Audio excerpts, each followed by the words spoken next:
think you mentioned, I think, three things so far, and these are all big things that I would love to talk about.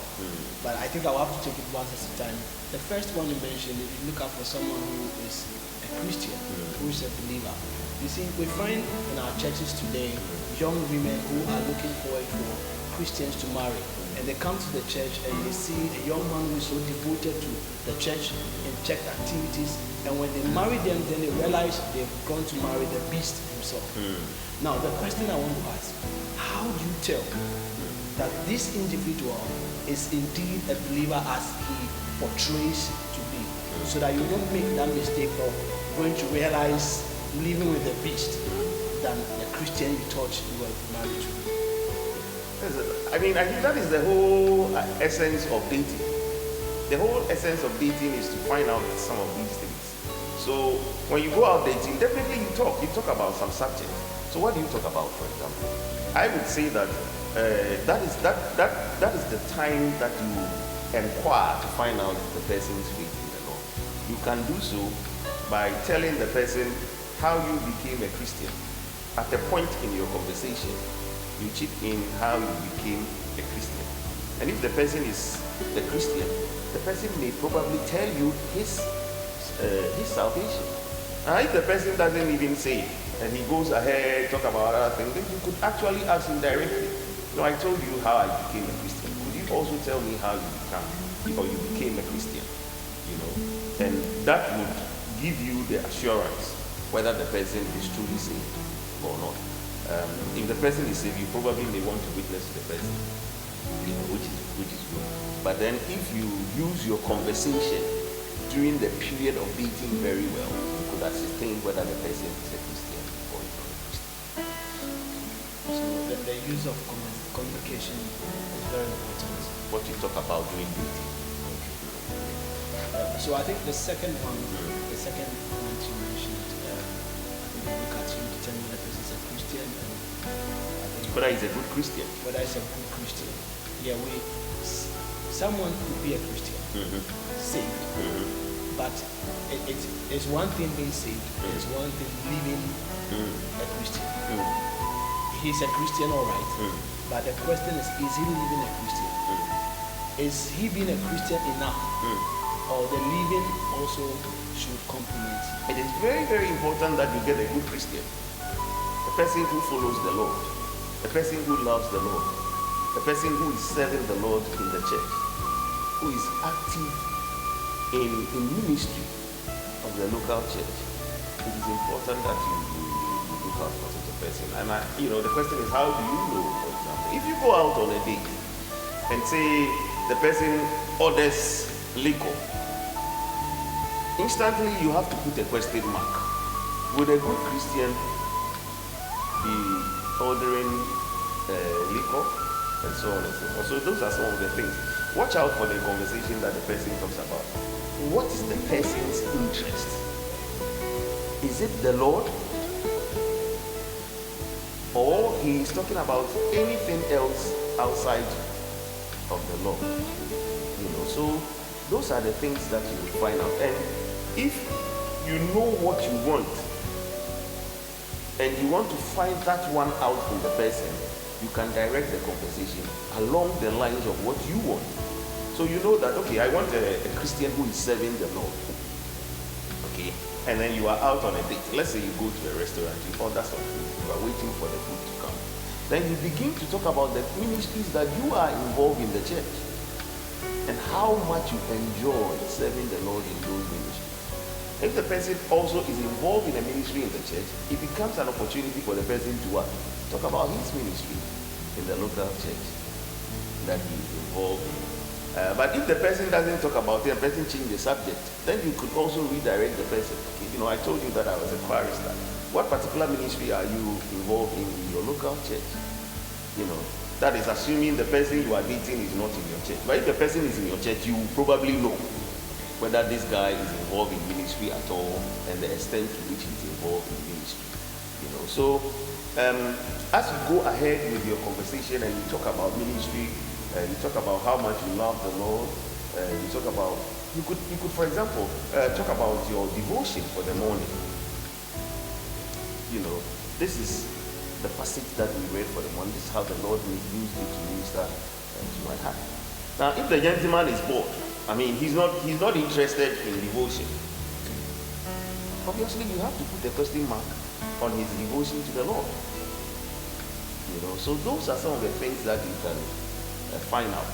It will help you to find out how committed the young man or the young lady is to the Lord.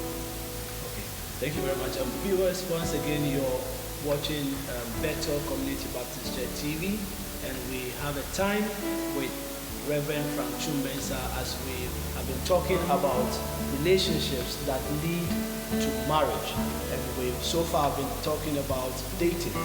We've seen some amazing things that our senior pastor has discussed with us this time, and I think I've learned so much, and I believe you out there is learning as well. And I think I'll go to the last question concerning dating. Now, Reverend,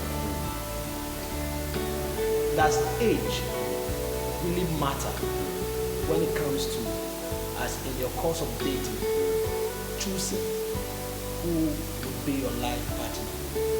Yes, age matters, because there is a certain age difference to which maybe people may not be able to understand themselves in marriage. Okay, so if you marry somebody who is generations older than you, for example, the person, you will not be able to understand the person. He belongs to a different generation, and you also will not be able to understand the person. These days, people marry for different reasons.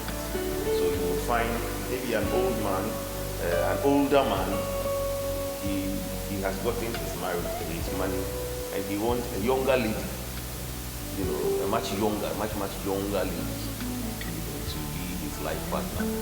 Well, that kind of marriage, maybe then the age doesn't matter. And then you may find maybe an older woman who has come to the prime of her life and maybe has a lot of marriage. Some of them may have gone through divorce, or maybe they never really bothered to marry, but now they have everything and they want a young man to sort of be their companion, so they settle down and then they marry. Now that's a different reason to marry. It doesn't mean that you will not have problems, because the generational difference will ultimately show in your compatibility, in the things that you like, in the things that you are interested in. Simple things such as music, for example. The young people may like pop music, and you may like the old high life. And just that alone, you are in a car going, he would like to listen to one radio station that is playing, say, rap, and then you may want to listen to Amachi Dede. He is also trying to listen to Shatta Wale. And you don't understand why Shatta Wale, what is Shatta Wale saying? And he also doesn't understand why Amachi Dede. I met one young lady and he was telling me that when Amachi Dede sings, she doesn't hear. Even though she's a tree-speaking person, she doesn't hear what Amachi Dede is saying. She needs to listen a lot. But then she's able to pick out the rap of Manifest, for example, which was interesting to me. But that is the thing. That is the way it is. An older person may like physical activity as a way of gains or recreation. A younger person may just simply like to use a computer or a tablet for recreation. And these little things can create problems in a marriage situation. So if you do want to date, I suppose that for a man, somebody you are slightly older than, or somebody who is slightly older than you, will not matter. The same for somebody who is slightly older or somebody who is slightly older than. But if the age difference becomes so apparent, 10 years and so on, it will affect you in your marriage. Especially in our culture where you have to respect the adult. It makes it difficult for the much younger person in the marriage to communicate with the adult. So I have seen situations in marriage where, say, the man is much older than the young lady, 10 years. So and the only complaint they make is, she doesn't respect me. And then the lady will come and say, he doesn't listen to me. He doesn't even make me talk. You see, and that can become a problem. So I advise that people date within their generation. You see, within a certain age group, 5 years age differences is generally acceptable generally for kids. Maybe a little bit more, maybe a little bit less. So I think that will do for our discussion for today on dating, relationships that lead to marriage.